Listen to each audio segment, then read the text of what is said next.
100 शब्द प्रति मिनट संपादकीय डिक्टेशन। तो ये डिक्टेशन को साथ साथ मैं भी लिखूंगी, तो अगर चाहें तो अगर कोई आउटलाइन पसंद आए तो आप बना सकते हैं। तो फिर चलिए शुरू करते हैं। Ready, start. सर्वोच्च न्यायालय ने नागरिकता अधिनियम के अनुच्छेद 6 की संवैधानिकता को बरकरार रखकर सही फैसला लिया है। वैसे 5 न्यायाधीशों की पीठ इस फैसले पर एक मत नहीं है और अंततः फैसला 4-1 से 6 के पक्ष में आया है। भारतीय नागरिकता देने से संबंधित इस प्रावधान का विशेष महत्व है। सर्वोच्च न्यायालय के इस फैसले से बांग्लादेश से आकर भारत में बसे उन लोगों को नागरिकता मिल जाएगी जो जनवरी 1966 के 25 मार्च 1971 के बीच भारत आए हैं। अदालत में अनुच्छेद 6 को एकाधिक याचिकाओं के जरिए चुनौती दी गई थी। नागरिकता देने की कोई समय सीमा न रखी जाए, लेकिन न्यायालय ने स्पष्ट कर दिया कि असम में प्रवेश और नागरिकता देने के लिए 25 मार्च 1971 को अंतिम तिथि सही है।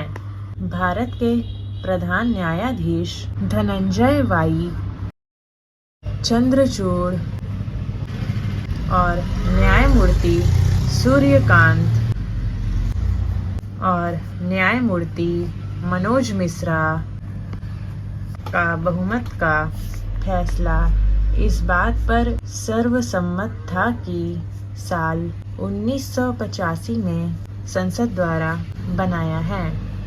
यह एक कानून का विधायी समाधान है जिसे संसद ने प्रभावी बनाया है।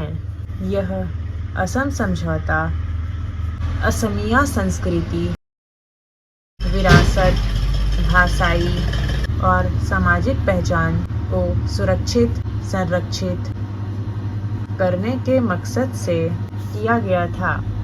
पैरा, आज लोगों का एक से दूसरे देश में पलायन और उसके बाद नागरिकता के सवाल पर भारत ही नहीं हर एक देश का चिंतित होना स्वाभाविक है।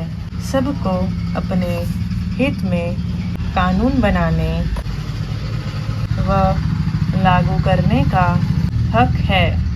यह अच्छी बात है कि हमारी अदालतों को भी चिंता है कि भारतीय राज्य का चरित्र नहीं बदलना चाहिए।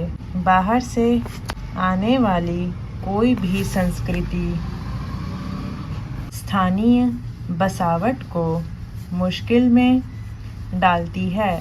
आजकल स्वयं बांग्लादेश रोहिंग्या आबादी की वजह से बहुत परेशान है और वह अपनी परेशानी संयुक्त राष्ट्र में भी कई बार उठा चुका है। ध्यान देने की बात है कि मुस्लिम राष्ट्र बांग्लादेश में भी मुस्लिम रोहिंग्या को शरण देने में समस्या हो रही है और वह अपनी अर्थव्यवस्था व सामाजिकता के बारे में सोच रहा है।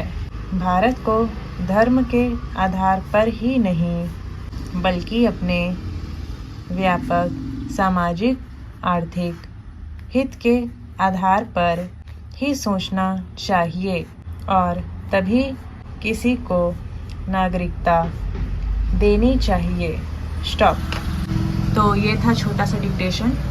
उम्मीद है आपने लिख लिया होगा। अगर नहीं लिख पाए हैं तो बार बार इसका आउटलाइन का जो आपको कठिन लगता है उसका प्रैक्टिस कर सकते हैं। तो आज के लिए इतना ही। Thank you for watching.